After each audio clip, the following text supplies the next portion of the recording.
Le Seigneur soit avec vous. Évangile de Jésus-Christ selon saint Matthieu.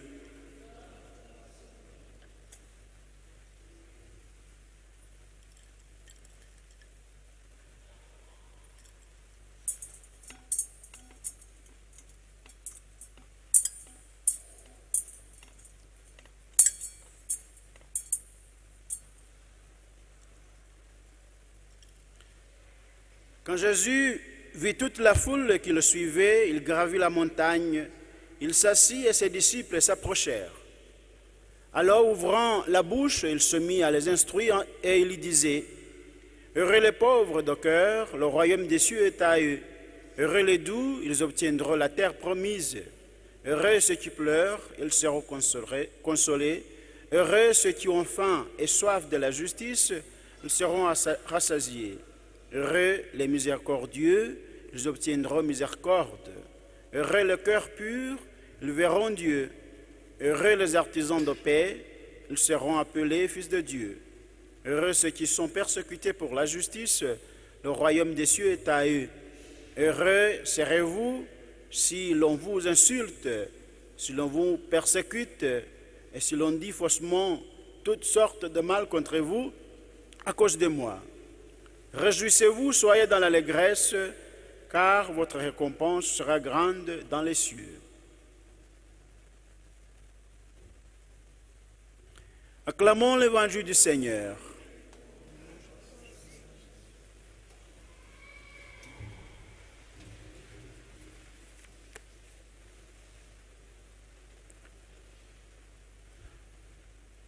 Notre vocation primordiale, c'est la sainteté. Nous sommes tous donc appelés à faire un effort pour devenir parfaits, pour devenir saint comme notre Père, que notre Créateur est bien parfait et saint. Ce n'est pas facile parce que nous avons la nature humaine qui nous accompagne et nous avons notre tendance qui nous conduit toujours facilement au mal. Même si c'est difficile, c'est possible. Parce que ces personnes-là que nous commémorons ont vécu comme nous. Ils ont passé dans ce monde. Ils ont accueilli la foi, ils ont lutté pour que cette foi ne s'éteigne pas. Et voilà que Saint Jean a eu une révélation ou bien une vision. J'ai vu une grande multitude de gens que personne ne pourrait compter. Ils étaient des gens de toute nationalité, de toute race, de tous les peuples et de toute langue. Apocalypse chapitre 7 au verset 9. Chers frères et sœurs, nous commémorons aujourd'hui dans notre pays la solennité de la Toussaint. C'est le moment de rendre grâce à Dieu qui nous affirme et qui nous assure que nous ne travaillons pas en vain, nous ne peinons pas pour rien. Nous nous mortifions pour une cause de grande valeur, une joie éternelle. Sois béni Seigneur qui nous donne cette assurance après la grande tribulation, sans oublier l'existence de certaines persécutions. Nous sommes créés avec la marque des enfants du même Créateur. Et nous avons cette image de Dieu en nous.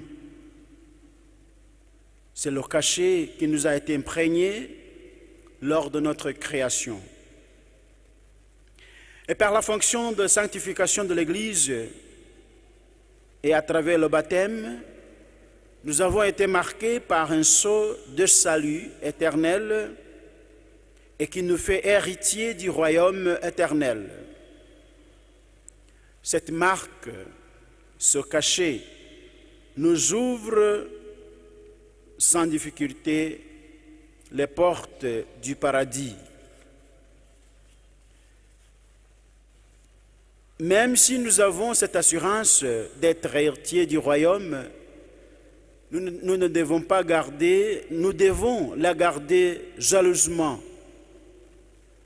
par nos exercices de purification et de conversion continuelle est nécessaire. Dans le Christ Jésus, nous sommes reconnus comme des fils de prédilection, bien que ce que nous serons ne paraît pas clairement et ne s'est pas encore manifesté.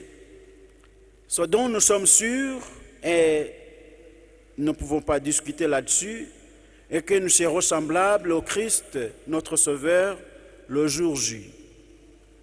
C'est cette espérance qui nous anime et qui nous purifie à tout moment. Par la bouche de Saint Matthieu, Jésus nous montre que les portes du royaume du ciel sont ouvertes à tout le monde, sans exception. Mais pour y accéder, il faut quand même faire un effort de conversion sincère et totale.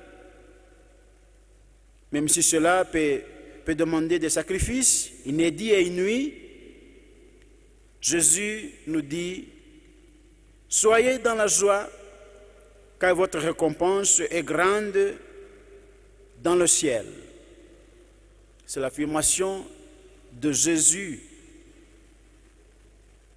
à partir de la bouche de Saint Matthieu.